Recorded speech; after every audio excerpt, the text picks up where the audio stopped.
네, 마켓 비하인드로 이어가 보도록 하겠습니다. 밤 사이에도 미증시가 3대 지수 혼조세로 마감이 됐습니다. 다우지수는 계속해서 장중에 최고치를 경신하는 모습이 나왔는데 나스닥은 이틀 연속 좀 쉬어가는 흐름들이 이어지고 있는데 과연 우리 증시는 오늘 어떻게 대응을 해야 할지 이창환 IM증권 서울금융센터 이사 모시고 이야기 나눠볼게요. 어서 오세요. 네, 안녕하십니까.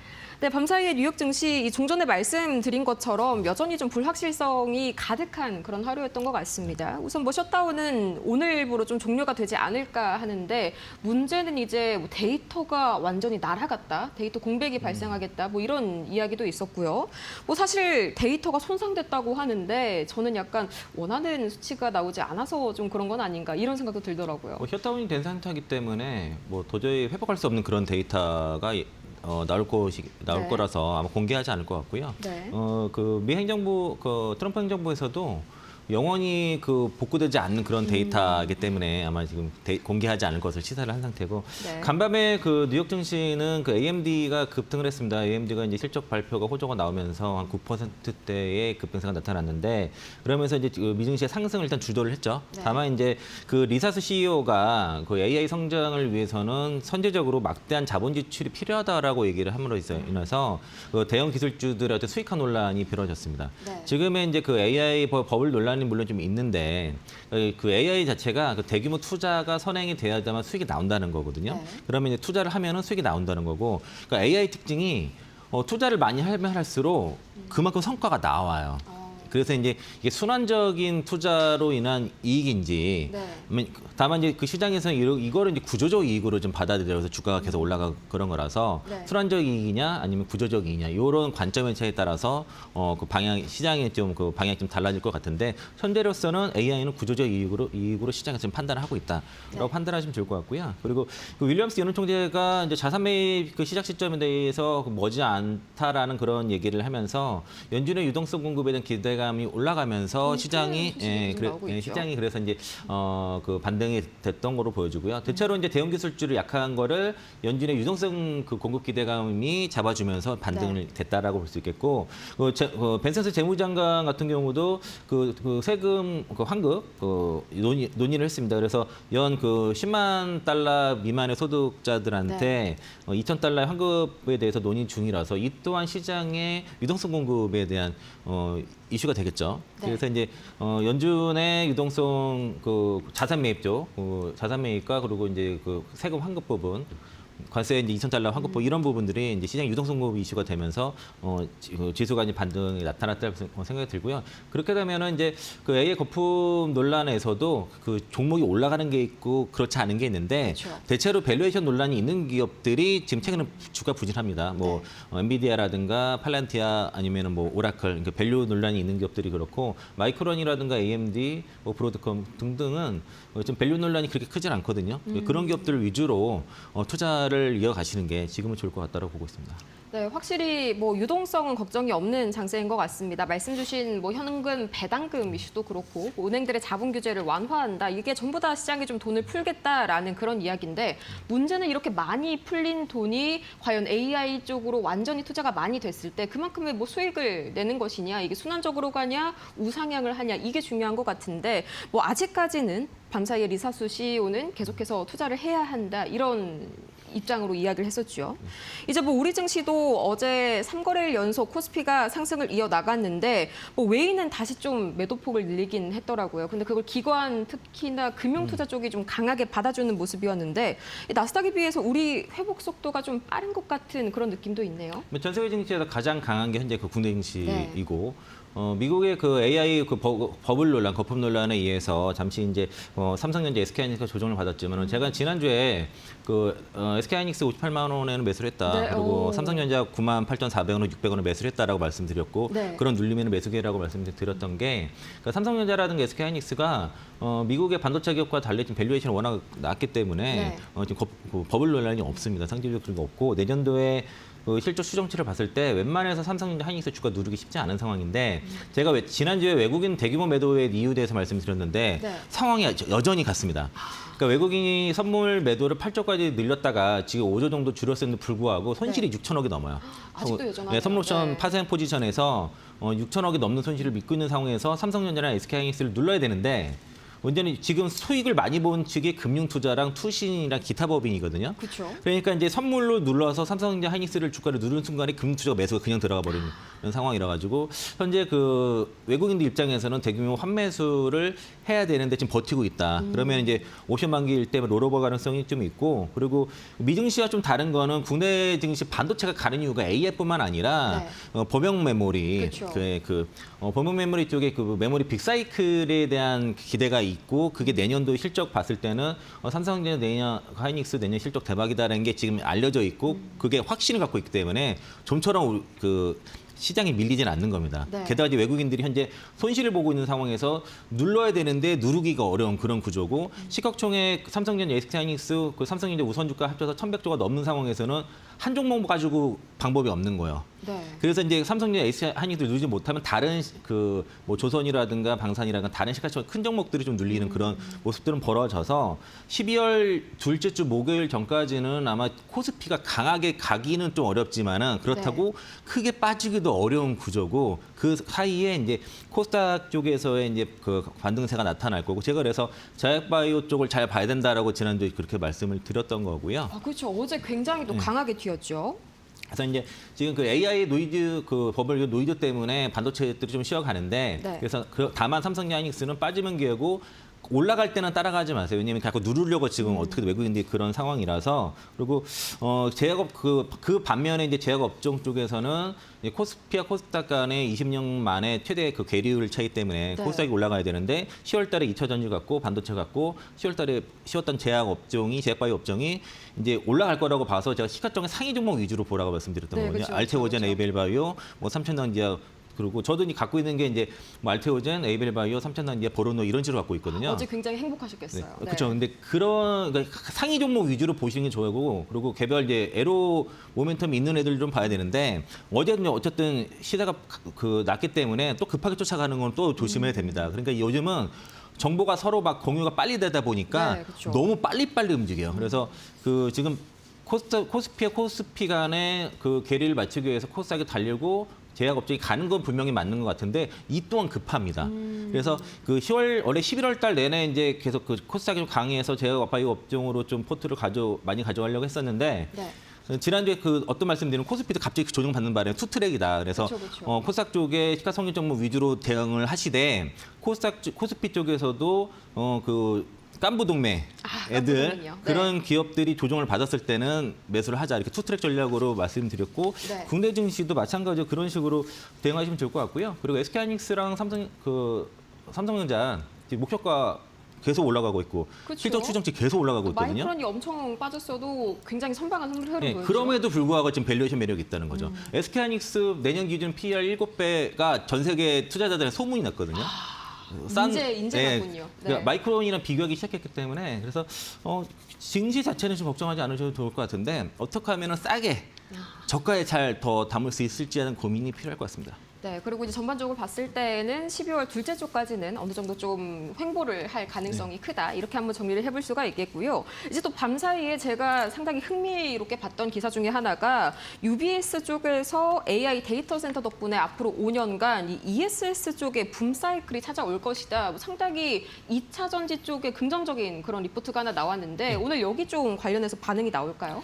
그러니까 ESS 시장의 급성장이 현재 2차 전지 최근에 반등에 네. 그 강한 가장 큰 이유라고 핵심이었죠. 볼 수 있겠고 이게 이제 북미 ESS 시장에 대한 성장의 기대감들이 반영이 되면서 올라왔는데 지금은 최근의 흐름이 유럽도 ESS를 급하게 네, 너무 급격하게 이제 뛰어들더라고요. 그 설치를 하고 있고 중국도 지금 난리가 났습니다. 중국도 AI 데이터 센터 붐 때문에 그 LFP 배터리는 대부분 다 ESS로 가고 네. 또 3원계 배터리가 만드는 게 CLTL 정도 몇 개 없다 보니까 지금 배터리 쇼테지가 중국에서 나고 있는 상황이라서 그렇죠. 이제는 배터리 쪽으로. 네, 그래서 지금 ESS 붐 때문에 리튬 가격이 올라가는 그런 상황입니다. 그러니까 지금은 단순히 공급 처음 얼마 전만 해도 CATL의 리튬 강산 중단 이것 때문에 리튬 가격이 올라가고 공급 이슈로 네. 리튬 가격이 반등했다고 하면은 지금은 수요의 이슈로 좀 올라가는 거여서 진짜로 올라가는 수요가 겁니다. 너무 많아가지고. 네, 그래서 네. 지금 앨범의 주가가 저점에서 60달러까지도 빠졌던 게 지금 100달러 넘어갔거든요. 벌써 그렇게 됐나요? 네, 어느 야름하름 올라가고 있습니다. 앨범 그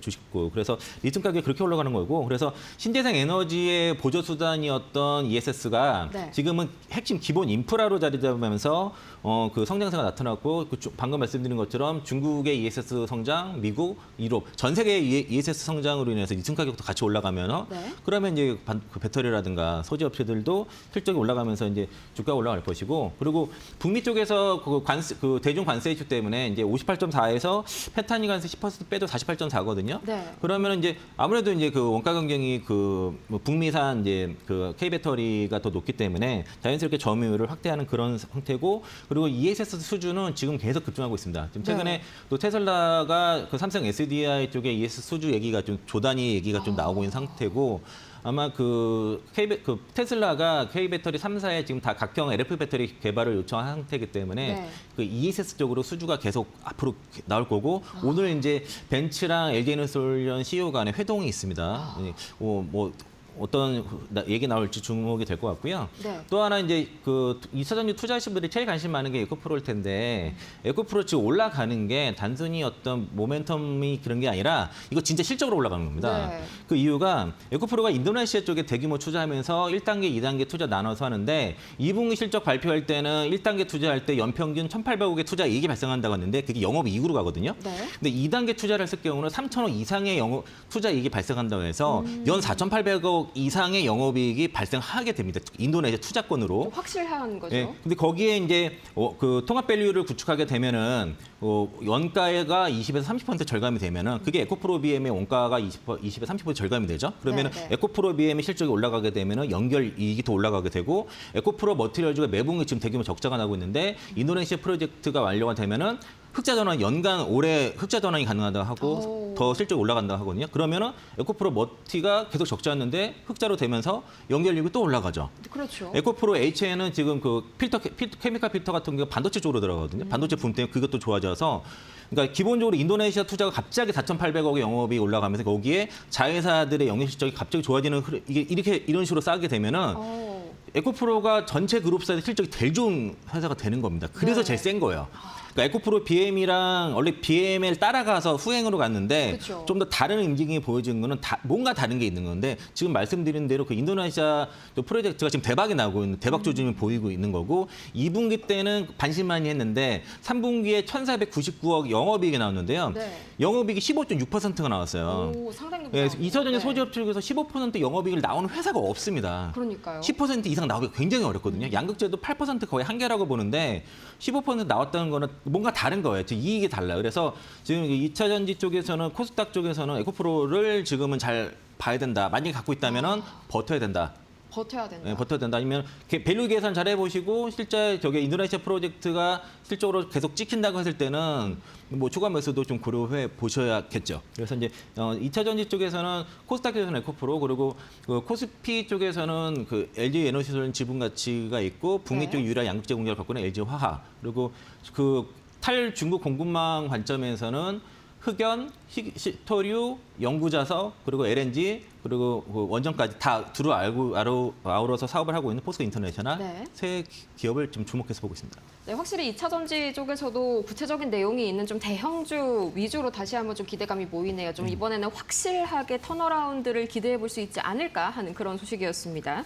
이제 이어서 어제 그 제약바이오 이야기를 좀 추가적으로 안 해볼 수가 없을 것 같은데 깜짝 놀랐습니다. ABL 바이오가 상한가 기록을 하고 또 이제 리가킴도 거의 17%, 알테오젠 7%, 약간 글로벌 빅파마의 좀 기술 수출 이력이 있는 기업들이 좀 강하게 튀었더라고요. 이게 뭐 단기적인 고점일까요? 추가 상승이 가능할까요? 추가 상승 나오겠죠. 오늘 이제 ABL은 추가 상한가 나오지 않을까 싶고요. 네. 저도 이제 상당히 들고 있는 종목이 ABL 바이오인데 제가 이제 그 11월 달에 그 코스닥 장세가 예상이 돼서 시가총 네. 상위 종목 위주로 모멘텀 있는 애들 가져가야 된다. 그렇죠.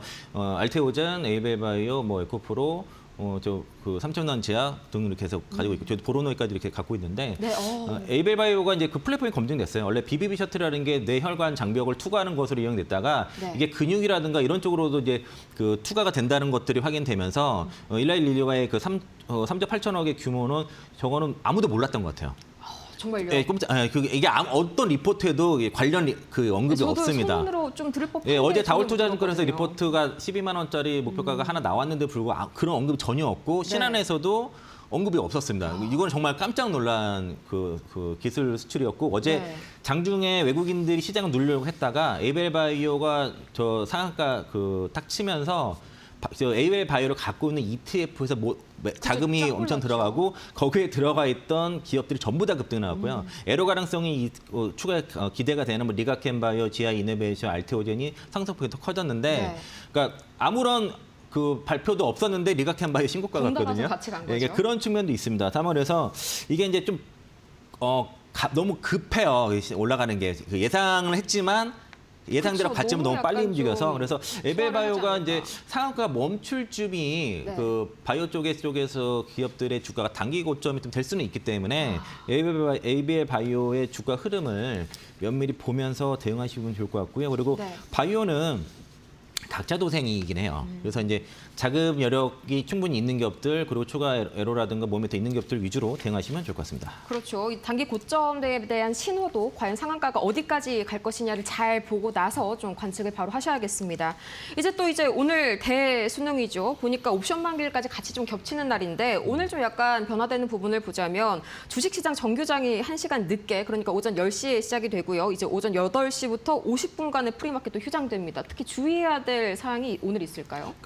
이미 앞에서 설명드렸는데 외국인들이 선물 옵션에서 대규모 손실 중이라서 오늘 네. 롤오버를 할 수밖에 없을 거예요. 그래서 이제 롤오버를 하게 되면은 변동성은 크지 않고 네. 만약에 환매수를 한다, 손실을 다 청산하고 이제 환매에서 혜택을 드는 주가가 급등할 수 있거든요. 이제 그랬는데 주가 급등보다는 다음 달까지는 그렇죠. 약간은 좀 횡보하는 예, 지금 흐름이 손실 어떻게든 나타나지 막아야 않을까요? 되기 때문에 아마 롤오버 가능성이 있어서 청산을 안 할 거라고 좀 생각이 들고 그래서 뭐 예상과 달리 좀 변동성이 아주 크게 나타나지는 않을 것 같다. 다만 이제 옵션 만기라서 주가를 눌러야 되니까 만기 동시효과 때 네. 누를 가능성이 있거든요. 그때 사세요. 그러니까 오늘 매수 기회로 옵션 활용해야 만기 그 동시효과 때 이상 급락한다던가 이런 네. 이상 급등하는 거 있을 수 있거든요. 그러면은 급락하는 거 사고 급등하는 거는 매도하고 이런 식의 동시효과를 오늘 좀 잘 4시 반 잘 보시면 좋을 것 같습니다. 네, 오늘 동시효과 시간을 굉장히 주시를 해야 한다. 굉장히 꿀팁 알려주셨습니다. 이렇게 해서 오늘 저희 이창환 이사님 모시고 함께 이야기 나눠봤고요. 저희가 준비한 오늘 소식은 여기까지였습니다.